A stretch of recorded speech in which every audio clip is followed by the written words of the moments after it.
እኔ በነገራችን ላይ ይሄን ገና ሳነብ ባረከኝ። ሃሌሉያ አልኩኝ። ለምን ለካ እየሸሹ መዘመር ይቻላል አልኩኝ። አትሸሽ አይደለም የሚለው መጽሐፍ ቅዱስ፣ አሸሹ አትፈሩም አይልም እንዴ? ጎማ ሲፈነዳ ራሱ ትሸሻለህ፣ ሲላጠቃ ብለህ ትሸሻለህ። ምንድነው ብለህ ማለት ነው። 100 ብር ከፍለን ለአራት የሆነው 25 እንዲደርስብን ነው። የሚገርመኝ ቤቱ መናፍስት የሆነ ቤት ነው። ማታ ማታ ይፈርሳል፣ ራሱ ይፈርሳል ቤቱ ዝም ብሎ የሆነ ሰዓት ላይ እሺ ያለ ይፈርስባል፣ እሺ ያለ ይፈርሳል ቤቱ ማለት።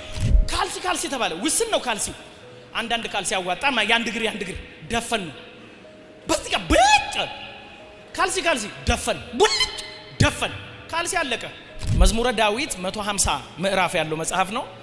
አሁን ከመዝሙረ ዳዊት ከ150 ምዕራፍ ውስጥ 72ቱን መዝሙር የጻፈው ዳዊት ነው። ያው እዚህ ዘማሪዎች አሉ። 72 መዝሙር ማለት ባጭሩ 14 ሲዲ ይወጣዋል ማለት ነው። አሜን ነው። ስንት ሲዲ? 14። 72 መዝሙር ዳዊት ነው የዘመረው። 72ቱን እሱ ስለዘመረ ይመስለኛል የኛ ሀገር ጸሐፊዎች የዳዊት መዝሙር ብለው የጻፉት። የመቶዎቹ ብቻ ነው ጸሐፊ የሚታወቀው፣ የ50ዎቹ አይታወቅም። እና ዳዊት እንዴት ነው 72 የዘመረው ብዬ ሳስብ ልንገራችሁ። አሁን ዳዊት እንዴት 72 እንደዘመረ እንዴት እንደደረሰ ልንገራችሁ። ሊያው መንፈስ ቅዱስ ይጠቅማሉ ያላቸውን 72 ነው የጻፈልን እንጂ ሌላ ማዕት ዘምሯል ብዬ አስባለሁ። ለምን 72ቱ በመንፈስ ቅዱስ ምሪት ለትውልድ ለዘመን ይጠቅማሉ ተብለው ነው እዚህ ውስጥ የተጻፉት። አሜን ነው። እሺ 72 እንደጻፉት። አሁን ለምሳሌ አንዳንድ ሰው ምን ይላል እንዴ ዳዊት እኮ ባይዘምር ነው የሚገርመኝ፣ ቅባት ፈሶበት ንጉስ አርጎት ድሮት ምናምን ይላል። አይ እንደዛ እንዳትል። ምን ይላል መሰለህ? የዳዊት መዝሙር ከመቀባቱ በፊት ይላል። አሜን ነው።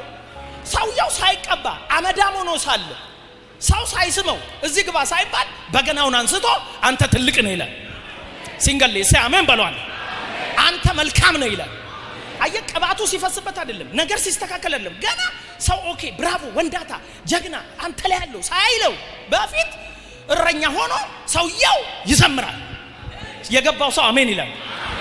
አሁን ደግሞ ይመጣና ሰይጣን ኤቭሪ ነው ይውላችሁ። ዳዊት ማለት ኤቭሪ ነገር ወደ መዝሙር የሚቀይር ማለት ነው። ድንጋይ ስትወረውርበት አዝማች ያደርገዋል። ዩ ጋች ሚ አንደርስታንድ። ስሙኝ፣ የሆነ ነገር ሲሰጠው መዝሙር ያደርጋል። ዳዊት እንደዛ ነው። ጌታ ይባርከው። አሁን ቆይ ጉዱና ያለው አለና እናትና አባቱን እንዲተው ታደርጋለሁ ብሎ ሲያስብ አሁን እናትና አባት ሲተው መዘመር ሳይሆን መታነቅ ነው ያለብን አይደለም እንዴ? እናትና አባት የመሰለ አላቅሽ ምናም ሲል እናቴ በአመት ጸነሰችኝ። ባይዘዌ እቤት ውስጥ ያለችው እናት የዳዊት እናት አይደለችም። ቢኮዝ አቶ እሴይ ጎራ ብሎ ሌላ ቦታ ሄዶ ያመጣው ልጅ ይመስለኛል። ለምን ሲጽፍ ስለታብሱ አጣት አይደለም። እናቴ በአመት ጸነሰችኝ፣ ሮንግ በሆነ መንገድ ነው ያመጣችኝ አለ። በትክክል ከዛ እቤት ሊቀባ ሲጠራ እናቱ ብትሆንማ ዝም አትልም። አረ ልጄን ነው የምትለው። ወጣል እናቱ አይደለችም፣ ረስተዋለች። ዳዊት ግን መጣና እናትና አባቱ ተተውታል። አሁን እስቲ ምን እንደሚያመጣ ያለው ሲል ሰውየው በገና ያነሳና እናትና አባቴ ተውኝ፣ እግዚአብሔር ግን ተቀበለኝ። አየ ሰውየው ከተወው የተቀበለውን የሚያይ ከጣለው ያነሳውን የሚያይ ስለሆነ ኤቭሪ ነገር ወደ መዝሙር ነው የሚቀይረው። አሁን ደግሞ ቆይ እስቲ ጉዱና ያለው ይልና አዶላ ዋሻ የሚባል ውስጥ ይገባል ሰውየው። አዶላ ዋሻማ አይዘምርም፣ ሙቀት ነው። አዶላ ዋሻማ ችግር አለ። አየ ከቤቱ አስወጥቶታል። የዳዊት መዝሙር በአዶላ ዋሻ እያለ ይላል።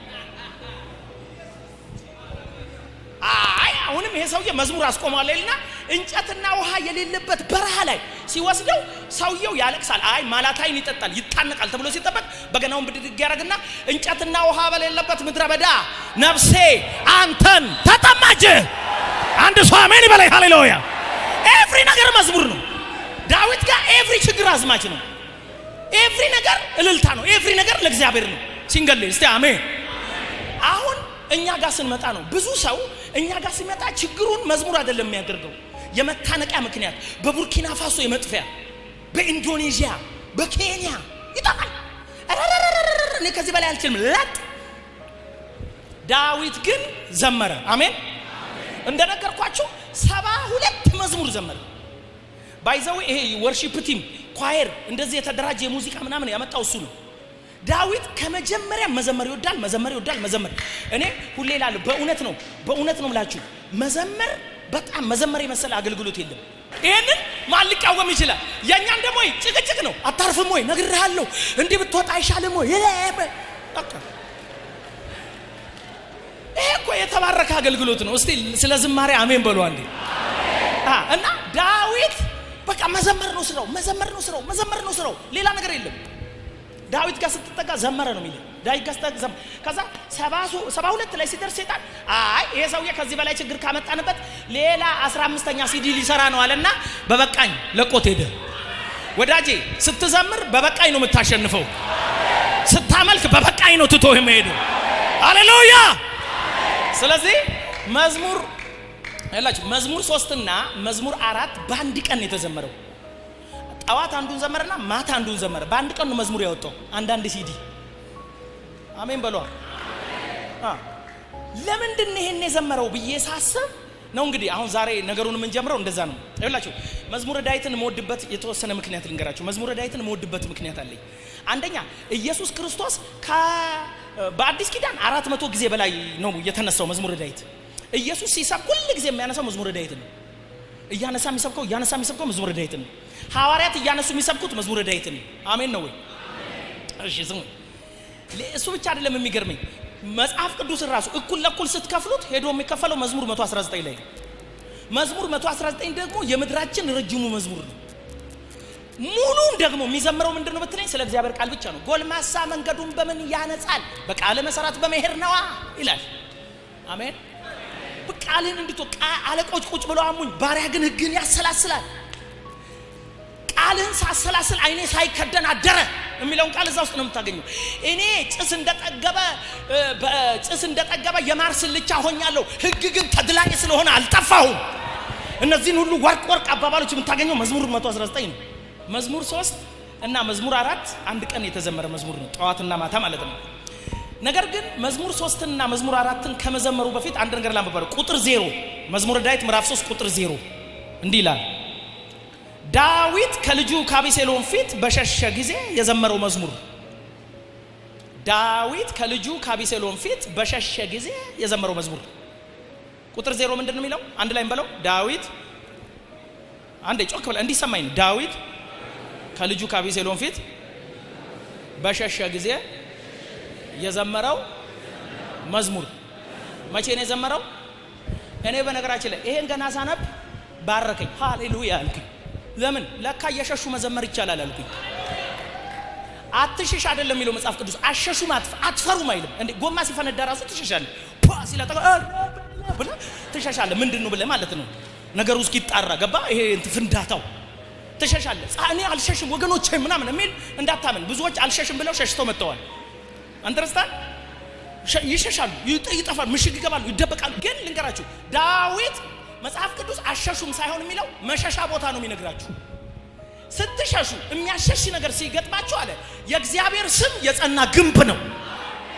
ጻድቅ ወደ እሱ ሮጦ ከፍ ይላል። ወደ አጎት እንዳሸሽ፣ ወደ ሰው ዘመድ እንዳሸሽ፣ ዕውቀት ወዳላቸው እንዳሸሽ፣ ወደ እነሱ ሲሸሽ ዝቅ ያደርጋል። ወደ እግዚአብሔር ስም ሲሸሽ ግን ከፍ ትላለህ። እኔ አንድ ጉድ ልንገራችሁ እንደው በመድኃኒዓለም ስሙ። በመድኃኒዓለም እኔ በፊት መኪና ሳልገዛ ባስ ነው የምጠቀመው አቦ ማዞሪያ ላይ እና አንዳንድ ቀን ይው ሊይዛት ማለት ነው ባሷን ከረቀት ትመጣለች። ተንኮሏ እኩል እኔ ልታሳ ይው የሮጬ አጠገባ ልደርስ ስትል ተነስታ አርጋ ዘግታ ላጥ ትልላለች። ህዝብ አይቶኛል እንደዛ ስሮጥ ሳላስፈግር ወደ ወቅ ቀይረውና ጸጥ ብዬ ሄዳለሁ። ሌላ አልፍ ለምን ውርደቱ ያስጠልሃል።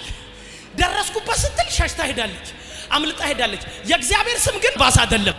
ልትደርስበት ስትል አይሸሽም፣ ይጠብቅሃል፣ ያሳፍርሃል፣ ከፍ ያደርጋችኋል። እዚህ አንድ ሰው አሜን ይበላል። ሃሌሉያ። መጽሐፍ ቅዱስ አሸሹም አይልም፣ ትሸሻለህ። ስትሸሽ ግን ወደ አጎት አትሽሽ፣ ወደ አያት አትሽሽ፣ ወደ ዘር አትሽሽ። የእግዚአብሔር ስም የሚባል የጸና ግንብ አለ። ሲንገል እስቲ አሜን ስሙኝ። የእግዚአብሔር ስም እንደ አንቴና አይታል። አንቴና ነው የሚመስለኝ።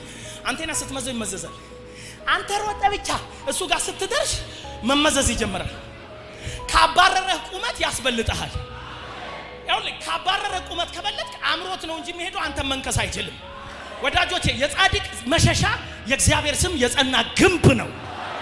ሌሎቹ የጸኑ አይደሉም። የመፈረስ ኃይል አላቸው፣ የማስበላት የማድከም ኃይል አላቸው። የእግዚአብሔር ስም ግን የጸና እስቲ አሜን በሏል።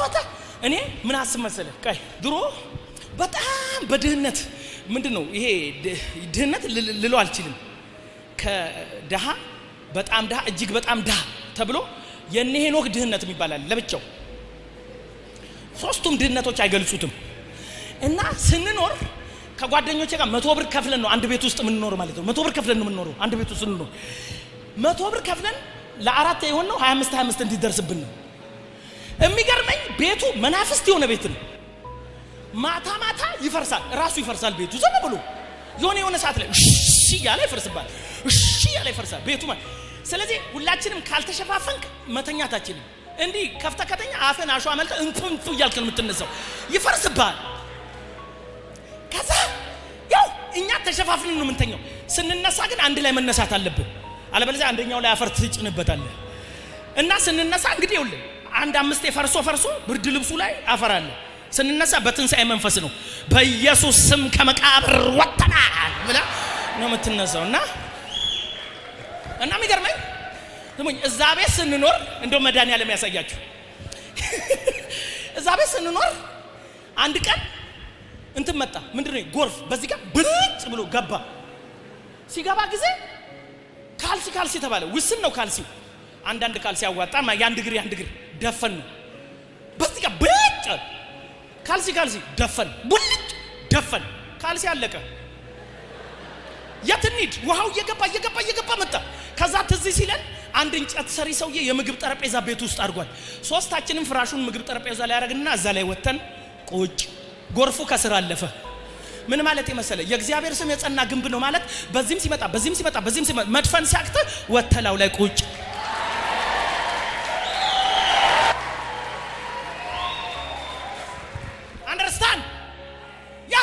አንደርስታንድ ዛሬ የሆነ ሰው ወደ ጸና ግንብ ይሸሻል ከፍ ይላል ያላችሁ አሁን አንድ ውሻ ቢያባረኝ ማለት ነው ከሱ አቅም በላይ የሆነ ግንብ ላይ ከወጣው ምን ማድረግ ይችላል ብሎ ወደ ቤቱ ነው ሄዶ ምን ይባላል በእኛ ሀገር መድኃኒት ሲያዙ ራሱ ህፃናት የማይደርሱበት ቦታ አስቀምጡ ይላል ህፃናት የማይደርሱት የት ነው ቁምሳጥን ላይ ነው ቁምሳጥን ላይ ስታርግ ጩጨው መድኃኒቱን ይፈልግ ይልና ይመለሳል ልክ እንደዚሁ ኢየሱስ ክርስቶስ ላይ ወጣ ቁጭ ስትል ከጠላት ቁመት በላይ ከጠላት ከፍታ በላይ ዛሬ እንደዚሁ ይሆንላችኋል አትሸሹም የሚል ትንቢት የለም አትፈሩም የሚል ችግር የለም አትጨነቁም አንልም መሸሻ ግን አለ እላለሁ እምታመልጥበት ቤት አለ እላለሁ እምሸሽበት ጌታ አለ እላችኋለሁ በምንም መንገድ ነው የሚያስመልጥ የሚያሸሽ የሚደብቅ